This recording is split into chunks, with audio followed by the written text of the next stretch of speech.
بدر کے میدان میں، احد کے شہیدوں کی قبروں پر کہیں ایک چادر اور کہیں عرس کا میلہ دکھا دو، آج بڑی آسانی سے کر دیتے ہو وہاں تو ہم اس لیے نہیں کر سکتے کہ وہاں پٹائی کٹائی شروع ہو جاتی ہے، وہاں ضرب یضرب کی گردان شروع ہو جاتی ہے، بانون تاکید ثقیلہ و خفیفہ شروع ہو۔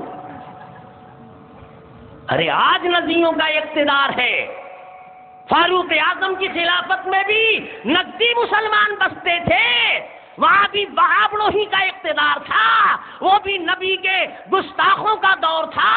فاروق اعظم نے کبھی احد کے شہیدوں کے مزار پر چادر چڑھایا ہو، ان کے عرس منائے ہوں تو تاریخ کے حوالے سے دکھاؤ، معلوم ہوا کہ یہ صحابہ کا طریقہ نہیں تھا اور اولیاء کا بھی نہیں تھا۔ ایمانداری سے بتاؤ، خواجہ ہند حضرت شیخ معین الدین اجمیری رحمت اللہ علیہ کے پیر تھے کہ نہیں تھے؟ ان کے پیر کا نام کیا تھا؟ کہو کہ 12 بجے رات کے بعد تو یاد کی ہوئی چیز بھی بھول جاتی ہے، یہ تو پہلے ہی سے ہم بھولے ہوئے ہیں۔ شیخ عثمان ہارونی ان کے پیر کا نام تھا۔ شیخ عثمان ہارونی کا پہلے انتقال ہوا کہ خواجہ اجمیری کا پہلے انتقال ہوا۔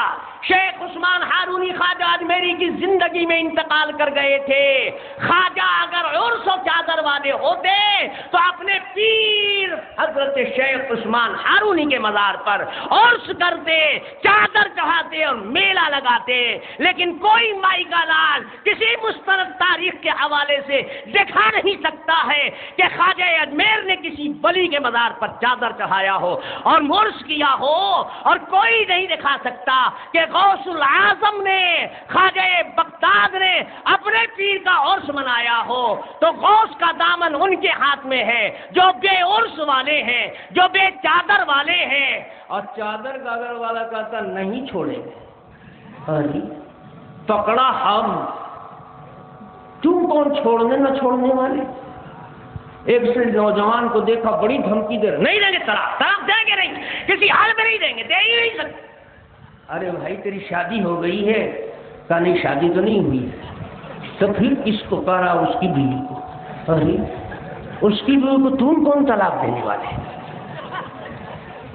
غوث کا دامن ہم نے پکڑا۔ غوث قیام نہیں کرتے تھے، غوث فاتحہ نہیں دیتے تھے، غوث عرس نہیں کرتے تھے۔ کوئی مائی کا لال دکھا دے کہ غوث العظم شیخ محی الدین خواجہ بغداد، اور کوئی دکھا دے خواجہ اجمیر، اور کوئی دکھا دے صابر کلیری، اور کوئی دکھا دے نظام الدین اولیاء بیٹھے تھے مجلس میں، نبی کا تذکرہ چل رہا تھا اور ایک بیگ ختم پر سب کھڑے ہو گئے اور جھوم کر مستی میں لاکھوں سلام بھیجنے لگے۔ معلوم ہوا کہ وہاں سلام تمہارا سلام نہیں تھا۔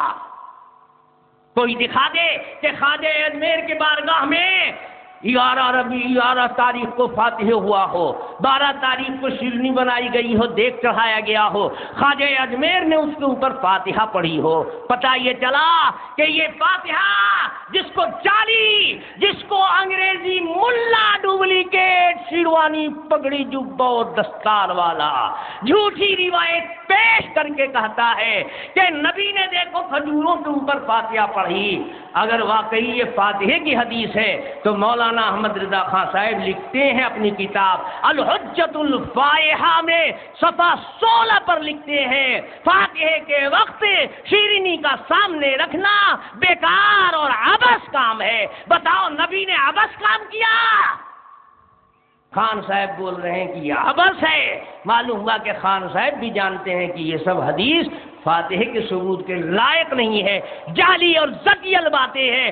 اگر کوئی چیز حدیث سے ثابت ہوتی تو اس کو عبث و بیکار کہنے والا کہاں جائے گا؟ طاہر حسین کے بتانے کی ضرورت پیش آئے گی؟ تم نے تو خان صاحب کا بھی حلیہ بگاڑ دیا، ایسا اجتہاد کیا کہ خان صاحب کی بھی کھٹیا کھڑی ہو گئی۔ خان صاحب کہتے ہیں فاتحے کے وقت میں شیرنی کا سامنے رکھنا محض جہالت ہے، عبث و بیکار کام ہے۔ بتاؤ اگر یہ حدیث سے ثابت ہوتا تو جو چیز حدیث سے ثابت ہو تمہارے یہاں عبث و بیکار ہو سکتی ہے، ہم تو 100 جان سے اس پر قربان